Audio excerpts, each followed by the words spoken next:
চন্দননগরে একই পরিবারে মৃত ৩। ঋণের বোঝায় স্ত্রী মেয়েকে খুন করে আত্মঘাতী স্বামী। মানসিক ভারসাম্য হারিয়ে এই কাণ্ড। ২৮শে মে চন্দননগর থানার কৌলপুকুর গড়ের ধার এলাকায় একটি বাড়িতে একই পরিবারে ৩ জনের অস্বাভাবিক মৃত্যুকে ঘিরে চাঞ্চল্য ছড়িয়েছে। প্রতিবেশী সূত্রে খবর জানা গিয়েছে ৬২ বছর বয়সী বাবলু ঘোষ তার স্ত্রী প্রতিমা ঘোষ ও তার ১৩ বছর বয়সী মেয়ে পৌশালী ঘোষকে খুন করে আত্মঘাতী হয়েছেন। ২৮শে মে রাত ২টোর পর প্রতিবেশীদের কাছ থেকে খবর পেয়ে ঘটনাস্থলে পৌঁছয় স্থানীয় পুলিশ। পরে ওই মৃতদেহগুলো উদ্ধার করে চন্দননগর হাসপাতালে পাঠানো হয়। তবে এখন প্রশ্ন উঠছে, গৃহকর্তা বাবলু ঘোষ কেন এই ধরনের সিদ্ধান্ত নিলেন? ঋণের জালে মানসিক অস্থিরতায় ভুগছিলেন বাবলু ঘোষ।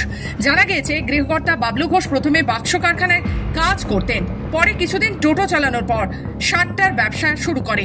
ফলে বাজার থেকে লক্ষ লক্ষ টাকার ঋণে জর্জরিত হয়ে পড়েছিলেন। এদিকে এলাকাবাসীরা মনে করছেন, ঋণে জর্জরিত হওয়ায় মানসিক ভারসাম্য হারিয়ে ২৮শে মের মধ্যরাতে প্রথমে স্ত্রী ও মেয়ের মাথায় শাবল দিয়ে আঘাত করার পর নিজে গলায় দড়িতে ফাঁস লাগিয়ে আত্মহত্যা করেন। তবে চন্দননগরে এরূপ একই পরিবারে ৩ জনের আকস্মিক মৃত্যুতে স্বভাবতই নেমে এসেছে শোকের ছায়া। আমার বাড়ি, আমার নাম প্রদীপ দে। এই ছেলেটাকে আমরা বহু বছর ধরে দেখেছি, খুব শান্তশিষ্ট ছিল। ও যে এরম ভাবে করে ফেলবে এটা কেউ স্বপ্নও ভাবতে পারিনি। এবং আমরা পাড়া প্রতিবেশী এটা আলোচনা করছি যে দেনা তো অনেকেরই হয়, ব্যবসা করতে গেলে বা সংসার চালাতে থেকে দেনা হয়। তার জন্য যে এরকম সুসাইড করবে, বিশেষ করে মেয়েটাকে মেরে দিয়েছে, এটা সবার মনে একটা খুব প্রচন্ড আঘাত করেছে আর কি। যে মেয়েটাকে, এত বাচ্চা মেয়েটাকে মারলি, তুই দেনা করেছিস, ঠিক আছে, দেনা করে যে বাড়িটা বিক্রি করে দে, দিয়ে দেনাগুলো শোধ করে দে। তা না করে তুই বউটাকে মারলি, বাচ্চা মেয়েটাকে মারলি, নিজে গলায় ধরে দিলি। এটা কি হলো? তোর কি দেনা শোধ হয়ে গেল?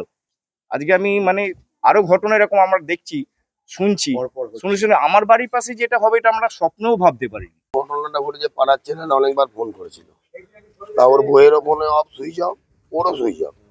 তা সুইচ অফ দেখে তখন দেখা গেল যে কি করা যায়। তখন পাড়ার ছেলেরা এই কাজটা, সামনের কাজটা ভেঙেছে।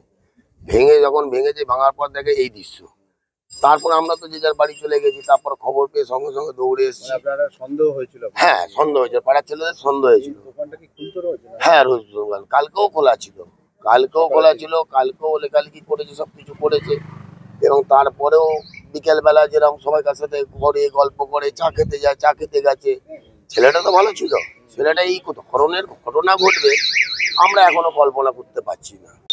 যে ওরা কোথায় গেছে, তালা মারা বাড়িতে? বলছে না, বাড়িতে নেই, তালা মারা। তারপরে আমি বললাম ফোন করেছেন? বলছে হ্যাঁ ফোন করছি, সুইচ অফ। তারপরে আমিও দোকানে বসে বসে ফোন করলাম, সুইচ অফ। তারপরে আমি আরেকজনকে ফোন করলাম, সে ফোন করেছে, সেও বলছে সুইচ অফ। তারপরে তো এবারে ওরা আবার সব বাড়িতে করেছে, আত্মীয়র বাড়িতে। বলছে না, এখানে আসেনি।